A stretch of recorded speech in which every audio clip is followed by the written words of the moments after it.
with Cena winding down and facing AJ Styles now at Crown Jewel Perth, I kind of want to look at some of the best in-ring, I think, performances that I've seen ever in WWE, and the matches that kind of made me fall in love with the way that WWE can make big matches feel, you know.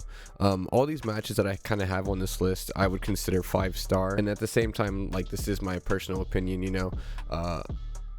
I don't anything I leave out on this list I don't think isn't 5-star. The presentation, obviously theatrics, the build going into the match, and a lot of the theatrics and pageantry surrounding WWE matches and big event matches does really play into making these matches feel greater, you know. And I love when all of that aligns with great pro wrestling in the ring to really have these like almost anime style, I think, fights where you have an enthralled crowd for like what could be from 5 minutes to like, you know, almost 40 of just, you know, a beautiful almost dance story told like in ring. To get less arty farty about it, I would get to number 5 of our WWE matches you have to see before you die. So number 5 is going to be the most recent one on this list, actually. Kind of what inspired the list in the first place is the recent SummerSlam main event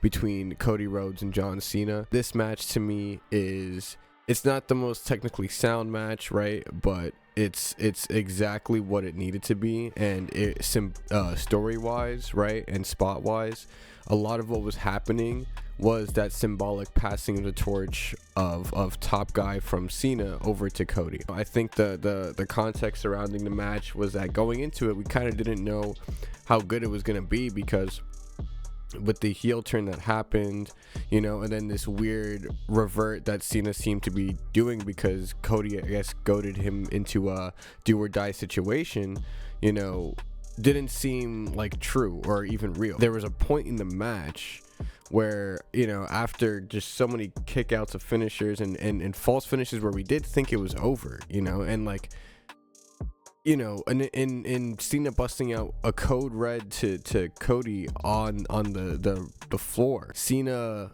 you know, fireman's carrying Cody from like, what do you call it? Cody's like Rey Mysterio elevation entrance thing on the ramp, right? Like there were so many crazy cinematic spots in this match that really gave you the feeling that Cody was genuinely fighting Super Cena. Cena had his A game on, you know, like him and Cody were like really in tune with each other this time, and it seemed like instead of it being like the WrestleMania 41 match where Cena was kind of just spamming AAs and doing like basic heel kind of tactics in a very boring match, this felt like Cena going against a Kevin Owens or you know, another world heavyweight adversary in like an Edge or something like that. You know, he was busting out a lot of moves that he would use throughout you know, his career. Finally, you know, yeah, like Cena always had the 5 moves of doom, but he really did bust out a lot of different moves when he was in these big championship matches that we remember him for,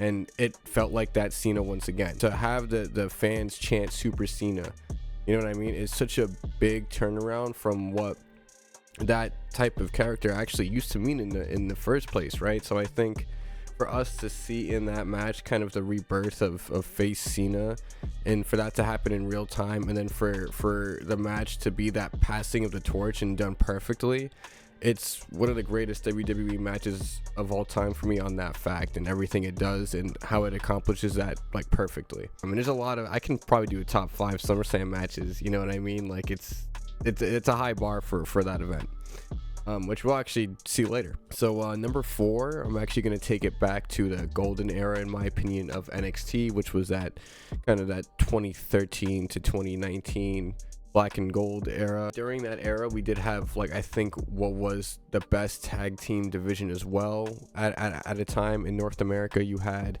you know, DIY, you had the Revival, who is now FTR over at AEW, you had American Alpha, which was Chad Gable, who y'all know now as Chad Gable, maybe a certain someone else, and Jason Jordan, who is now like a WWE official and producer. Like, you had End Zone Cass, you had the Ascension back when they were peaking. You had like there were so many great tag teams throughout the WWE NXT Black and Gold era, Undisputed era.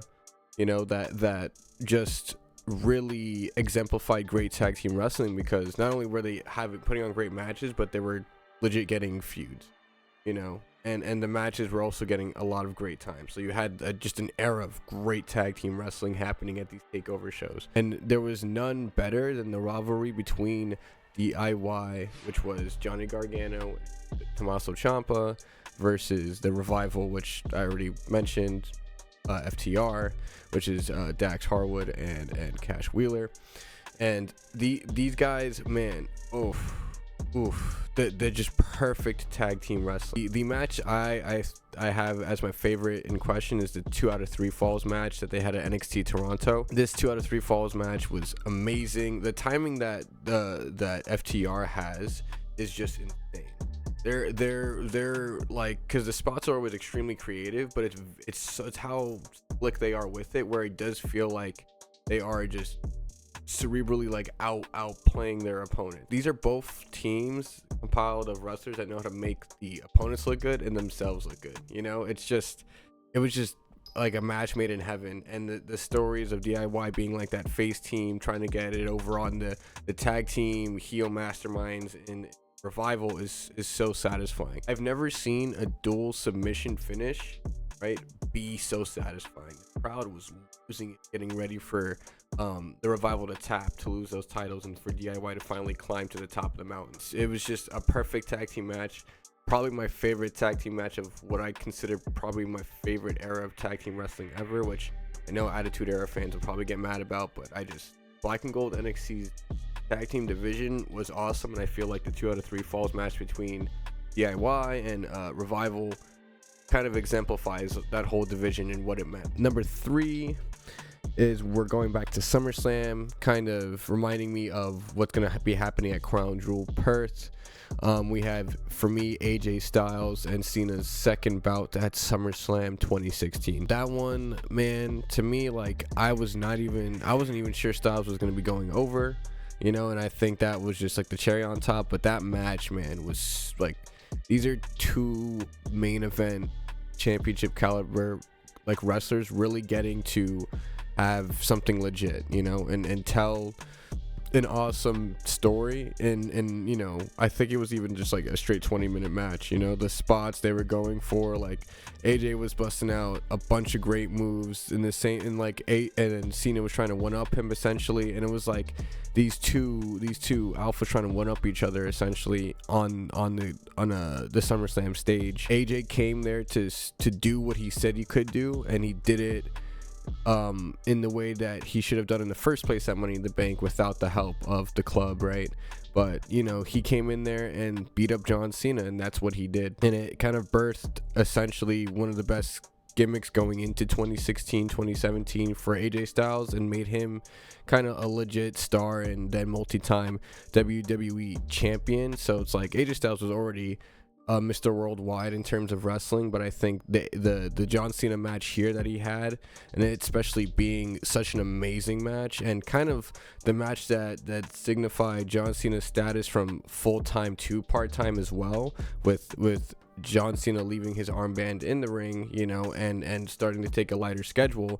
That symbolism happening in probably the peak of his in-ring like ability speaks to AJ Styles and how good he is. And John Cena is a great wrestler as well, but him and AJ Styles is a pairing you don't seem to think would work on paper, but it's a testament to how malleable both of them actually are in their styles and in their wrestling IQ. That's why I love the SummerSlam 2016 match, you know, because I know people do prefer the Rumble 2017 one, but I just think that the hype to that match doesn't happen if you don't have this initial SummerSlam 2016 match. At number 2, I'm going back actually to NXT. This is going to be NXT TakeOver Brooklyn. For me, the NXT Women's title match between Sasha Banks, now Mercedes Moné, against Bayley. This match to me is what I firmly believe it is the catalyst for the, I guess, women's wrestling movement that kind of happened for WWE. I think a lot of great women's wrestling has been inspiring essentially what I think now is an overflow of talent essentially, and I think it's thanks to people like Trish and Lita inspiring Bayley and Sasha, and mainly the woman coming up from the indies and stuff like that at that time in the 2000s to 2010s, where the prominence was in that divas like era, I guess, in the US, but you know, a lot of these women knew that like there's way more than that. The Sasha Banks Bayley match here in this whole feud actually is what legitimized women's wrestling, I think, and for Vince at least, with, you know, the system kind of giving them that spotlight and them taking it and not only running with this ball but like scoring, you know, and slam dunking. It's like, you know, now we see that snowball effect of you know, the women's division being basically the top draw right now anyway. This whole match, Sasha Banks was the perfect heel. She played to the crowd so perfectly. She was getting so much heat. Bayley was that John Cena level, like peak 2006 level face with the hugger gimmick, you know, and it just, they both had the crowd in the palm of their hand in that match, and the spots in this match were crazy. I still remember that reverse poison Rana off the top, you know, that crazy what was it, like a top rope plancha over the ref, the emotion, the selling of both these women. Like Sasha was working Bayley's hand, right, and stuff, and using the steel steps in a lot of gnarly looking spots that were just simple, but like they're making it look crazy as hell. They were both on point, wanting to prove something, because they both had chips on their shoulders, right, obviously, you know, and it to me is kind of now part of women's wrestling canon in terms of how that revolution started in WWE. I do think this takeover match was, you know, should have main evented that night, but they realized that straight after the match, as soon as it hit 3, and the crowd roared for Bayley winning the title and overcoming Sasha Banks. It reignited a love of wrestling for me at a time where I was like super disillusioned with like the main roster product too and stuff like that. So I was really enjoying, you know, this new fresh take with NXT, and I feel like Sasha and Bayley at Takeover Brooklyn just exemplified the fresh take that we needed. And, you know, fast forward to now, you know, it's crazy to see that future kind of realized in a way. And this kind of brings me to my number one, which might be a lot of people's number one, but this is kind of the match that legit is the reason I started paying attention to the in-ring. When I first got into wrestling, it was because of the characters, right? I was a big Hardy guy, you know, I thought Undertaker was really cool, but it was really about the characters. Cena's rapping, Edge being crazy as hell, like Randy Arcade, you know what I mean? It was very much like character based. But watching this match, I was like, oh, this is pro wrestling. Like, I was enthralled in the bell to bell what was happening during the match, and that is the WrestleMania 25 Undertaker versus Shawn Michaels one-on-one match. This match for me, man, this match is the reason I think I still enjoy wrestling. I think it's the match I think about when I think about why I love wrestling. It's the match that I compare because I will say that there's two matches that for me exemplify what pro wrestling is. It's this match, and then it's Omega and Okada's Wrestle Kingdom 11 match. It stands the test of time because first of all, it's two of the best of all time, right? It have a lot of amazing matches already, right? Like GOAT contender matches. But for the story that was going into this, like, Undertaker seemed untouchable in terms of that Mania streak, and this match and Shawn Michaels, like the desperation and the legit like hope we had for him in that delusion that he had to actually take down the streak, like, was shown in the match, and then had all of us thinking, oh my god, he might do this. The match went in that extra mile, you know.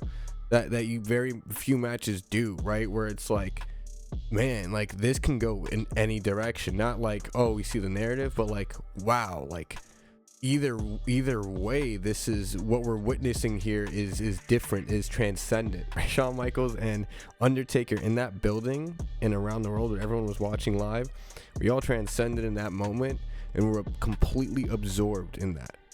Like completely. It didn't matter who you were rooting for. You needed to see how this was going to end, because Shawn Michaels was taking it to the Undertaker, who seemingly felt invincible.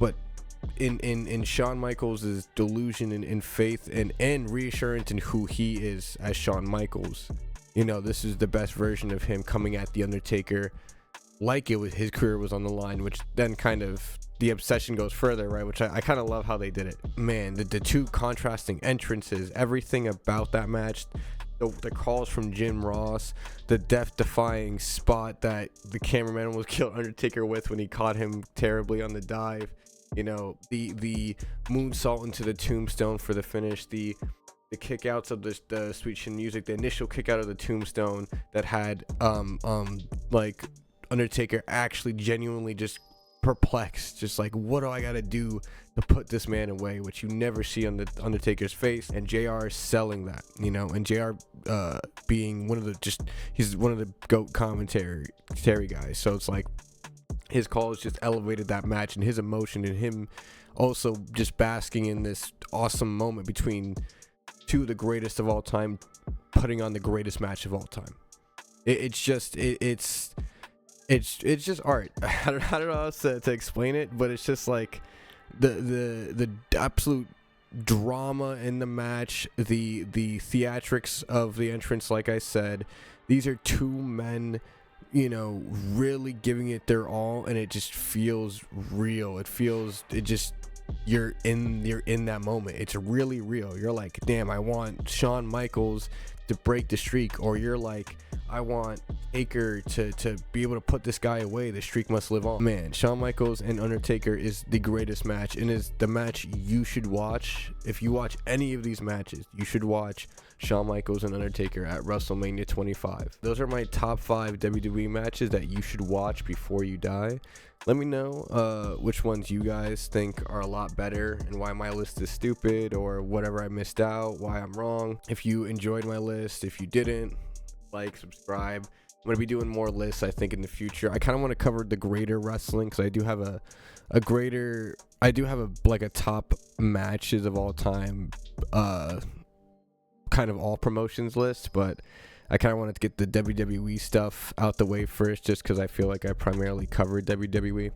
So let me know what you guys kind of think of this one, and it's more of a longer video, but I think, you know, we got to go kind of in depth with these matches, because to me they are like extremely formative to my taste and why I love wrestling. So let me know what you guys think about the list, and if you guys watch any of these matches, let me know what you guys think about them down in the comments below, and take care.